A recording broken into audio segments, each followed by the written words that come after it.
वचन, सत्य वचन, जीवनदायी वचन, जीवनदायी वचन। पवित्र वचन, सत्य वचन, जीवनदायी वचन, जीवनदायी वचन, जीवनदायी वचन, पवित्र वचन। पिता और पुत्र और पवित्र आत्मा के नाम पर आमीन। प्रेरित चरित अध्याय 10 वाक्य 24 से 35। दूसरे दिन वह उनके साथ चल दिया और योप्पे के कुछ भाई भी उसके साथ हो लिए। वह अगले दिन कैसरिया पहुंचा। कर्नेलियुस और अपने संबंधियों और घनिष्ठ मित्रों को बुलाकर उन लोगों की प्रतीक्षा कर रहा था। जब पेतरुस उनके यहाँ आया तो कर्नेलियुस उससे मिला और उसने पेतरुस के चरणों पर गिरकर उसे प्रणाम किया। किंतु पेतरुस ने उसे यह कहते हुए उठाया, खड़े हो जाइए, मैं भी तो मनुष्य हूँ। और उसके साथ बातचीत करते हुए घर में प्रवेश किया। वहाँ बहुत से लोगों को एकत्र देखकर पेतरुस ने उनसे यह कहा, आप जानते हैं कि गैर यहूदी से संपर्क रखना या उसके घर में प्रवेश करना यहूदी के लिए सख्त मना है। किंतु ईश्वर ने मुझ पर यह प्रकट किया है कि किसी भी मनुष्य को अशुद्ध अथवा अपवित्र नहीं कहना चाहिए। इसलिए आपके बुलाने पर मैं बेखटके यहाँ आया हूँ। अब मैं पूछना चाहता हूँ कि आपने मुझे क्यों बुलाया? कर्नेलियुस ने उत्तर दिया, 4 दिन पहले इसी समय मैं अपने घर में संध्या की प्रार्थना कर रहा था कि उजले वस्त्र पहने एक पुरुष मेरे सामने आ खड़ा हुआ।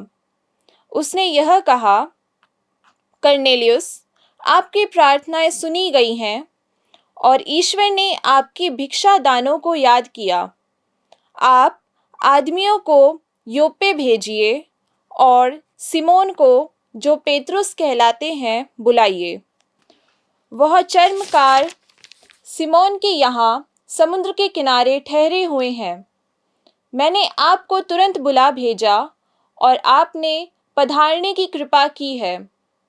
ईश्वर ने आपको जो जो आदेश दिए हैं उन्हें सुनने के लिए हम सब यहाँ आपके सामने उपस्थित हैं।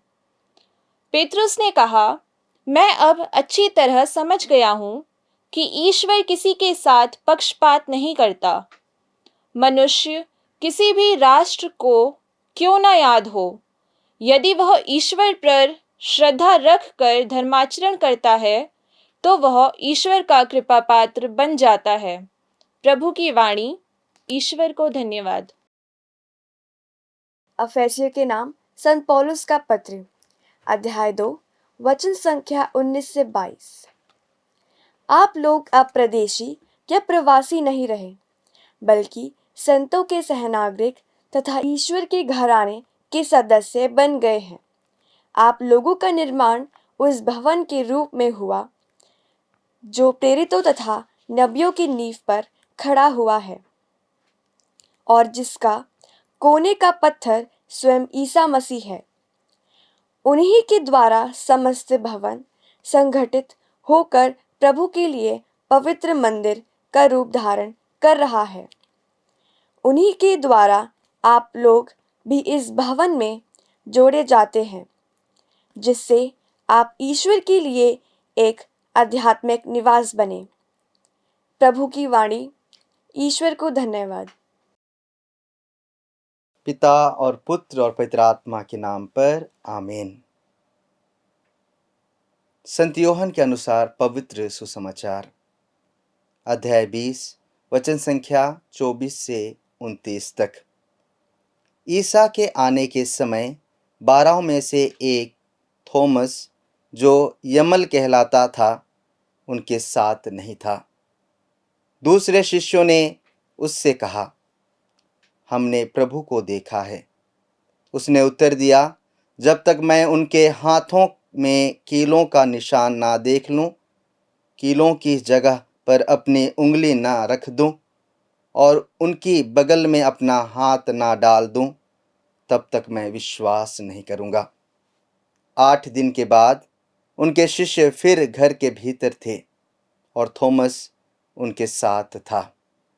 द्वार बंद होने पर भी ईसा उनके बीच आकर खड़े हो गए और बोले, तुम्हें शांति मिले। तब उन्होंने थॉमस से कहा, अपनी उंगली यहाँ रखो, देखो ये मेरे हाथ हैं।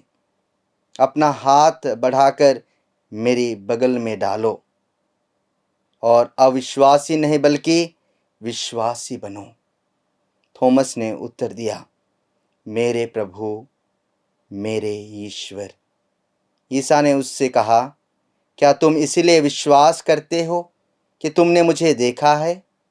धन्य है वे जो बिना देखे ही विश्वास करते हैं। प्रभु का सुसमाचार। हे क्रिस्त, तेरी स्तुति हो। आइए हम प्रार्थना करें।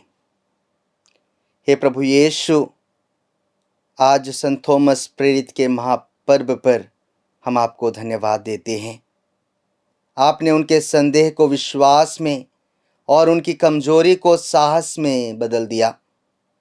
जब हमारे जीवन में प्रश्न, भय और संदेह आए, तब हमें भी आपकी उपस्थिति पर भरोसा करना सिखाइए।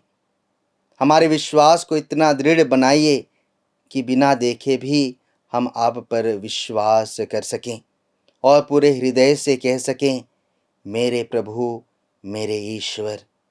संत थॉमस की मध्यस्थता से हमें आपका सच्चा शिष्य बनने, आपके प्रेम का साक्षी बनने और जहाँ भी हों वहाँ सुसमाचार का प्रकाश फैलाने की कृपा प्रदान कर।